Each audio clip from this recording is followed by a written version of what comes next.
Hey guys, so in today's video, I'm going to be showing you how to use a VPN on a Mac. Now, there are a lot of options in terms of which VPN you can go with, but in this video, I'm going to be showing you how to get started with what I feel are the top 3 best VPNs overall, and especially with Mac OS. And they're going to be this one right here, ExpressVPN, NordVPN, and Surfshark. And I'm going to talk about each of these a little bit later in the video. If you want to get started with either one, all you have to do is go to their website, pick a plan, and download the application. And I will have a link in the description that will take you exactly where you need to go and give you a discount on top of that. Once you have the VPN downloaded, it's really easy to get started. So if you decided to go with ExpressVPN, you're going to have your location bar right here. You can just click on that and a window will open up with all of the 105 locations that you can choose from. And with a lot of them, you'll have an arrow here that you can click on and have more options within that country itself. So if I wanted to connect to, let's say, London, I can just click on that, close this window right here and click on connect.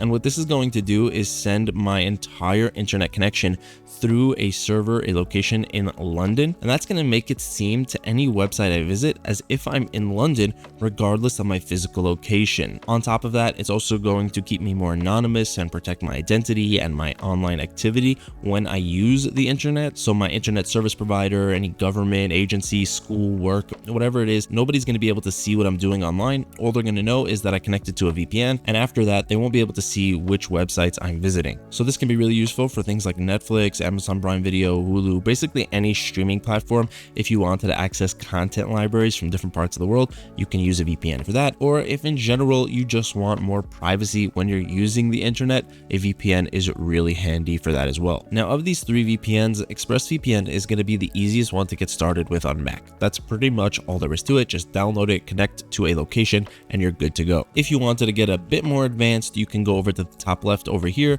go into your options, and then you do have some more settings. You have something called a network lock, which is what's called a kill switch in other VPNs. This will disconnect your internet if the VPN ever stops working for whatever reason. So that'll make sure that you're always connected to the VPN whenever you're using the internet. Now, there is a feature here called split tunneling, and that's because I'm using Windows. On Mac, unfortunately, you do not have this feature. And this is going to be true for most VPNs on Mac, including NordVPN, although with Surfshark, you do have this feature. And what split tunneling basically does, if you don't know, it allows you to choose exactly which application you want connected to the VPN. So you don't need to have everything that you're doing connected to the VPN at one time. Although, like I said, with Express and Nord and most other VPNs, you won't have this feature available on Mac OS. You will have it on Surfshark, and when we get there, I'm going to show you how to use it. Now, with ExpressVPN, you do have some other features over here called advanced protection, which blocks trackers, malicious sites, ads, and adult sites, and you also have the protocols. And the protocol is pretty important.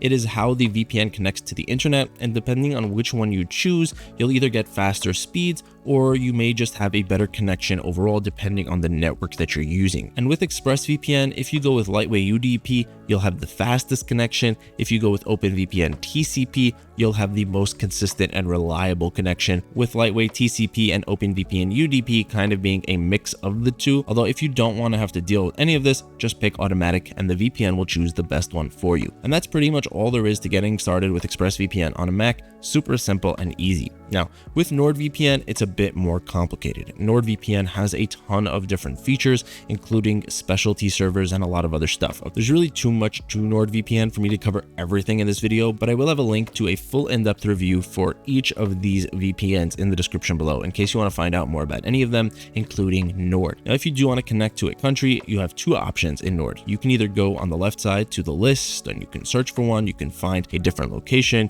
We can search for Spain over here and connect to Spain that way, or you can use the map, go over here to Spain, and you can connect right there. Now, on top of that, you also have specialty servers, which allow you to do specific things. Let's say you wanted double VPN. This will connect you up to 2 different VPN locations before getting you over to the internet, giving you an added layer of privacy and security. You also have something called Onion over VPN. This connects you up to the Onion network, but it does it through the VPN, so it hides the fact that you're even connecting to the Onion network. You have obfuscated servers, which hide the fact that you're even using a VPN, although with something like ExpressVPN, that happens automatically. And you have P2P servers, which are optimized servers for torrenting, although again, with something like ExpressVPN, all servers are automatically optimized for torrenting. Now you also have add-ons here. You have Threat Protection Pro, which is a mini antivirus. You have an option for secure file transfers and MeshNet, which allows you to more securely use remote desktop software. And you also have Dark Web Monitor, which monitors the internet to see if you have had any information leaked out, not just across the dark web, even though that's what it's called. It really monitors to see if any of your personal information has been leaked out over the internet. With NordVPN, you do have some of the same things that we saw in ExpressVPN. You can go to connection and then choose VPN protocol. Just like with ExpressVPN, they have NordLynx, which is going to be the fastest one, OpenVPN, TCP, and UDP, which are going to be the ones that'll get you the more stable connection and the most reliable connection across different networks, although not as fast. You can also see here I have an option called NordWhisper. This is a newer protocol from Nord that's designed to get through more restrictive and censored internet networks, although it is not currently available on Mac. Now again, you can also just pick auto and the VPN will choose the best option for you. They also have a kill switch over here, and like I said before, split tunneling is not currently available on Mac OS. Now that leads me over to Surfshark, which will have split tunneling. Surfshark is somewhere in between Nord and ExpressVPN. It's not as simple and easy to use as Express, but you don't have all the features of NordVPN. As of now, you have 100 countries that you can connect to with Surfshark. They're all right here in the list. You have some more specialty features over here. You have static IP. This will give you the same IP address every time you connect. Might be a bit slower, but can help you avoid annoying CAPTCHA verifications. You have multi-hop, which is like NordVPN's double VPN option, connecting you to 2 different VPN servers before you start using the internet, and dedicated IP. This you can get in all 3 VPNs, although it is an added paid option, and this will just give you your own IP address, very similar to static IP, helping you avoid CAPTCHA verifications and getting red flagged for using a VPN, things like that. But you'll still have the fast speeds that these VPNs offer, as opposed to static IP, which can be slower. Just like with NordVPN, you do have some add-ons with Surfshark. You have alternative ID. This gives you a fake identity that you can use when you're on the internet, so you can avoid getting spammed or anything like that. It'll give you a new name, birthday, address, and all that stuff, so you can use that when you're signing up for something and avoid getting spammed or having your information being tracked by marketers and advertisers. You have Alert, which is like the dark web monitor in NordVPN, keeping track of any leaked information over the internet.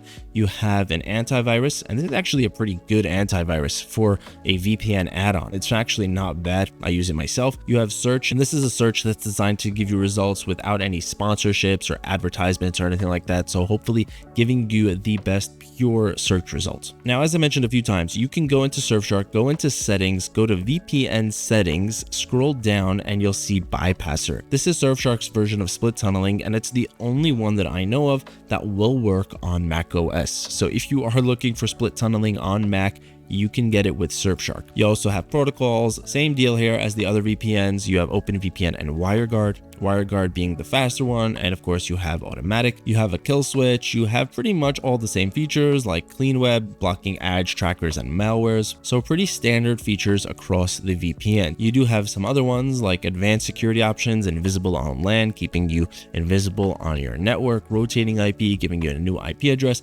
and no borders that helps you get around restricted internet networks. So that's the basic rundown of how to use each of these VPNs on a Mac. And you might be able to tell that while all 3 of these give you 100+ countries to choose from, the fastest speeds, and very high levels of security, they all have an audited no logs policy, meaning that an outside independent company has checked out and verified that they do not keep any personal information on their own servers. So if any government or anybody would try to get that information, they just wouldn't have it. These are all very fast, secure VPNs that will get you access to a ton of content on the internet. So which one is for you? So ExpressVPN is definitely the simplest and easy to use, and in my opinion, it's the best at just being a VPN. They kind of focused on just being the best VPN possible without all of the added features and bells and whistles. Personally, this is my favorite VPN and the one that I use on a day-to-day basis. If you do want all of those features and add-ons, then I would go with NordVPN. I don't think there's a VPN out there that offers as much as NordVPN in that area,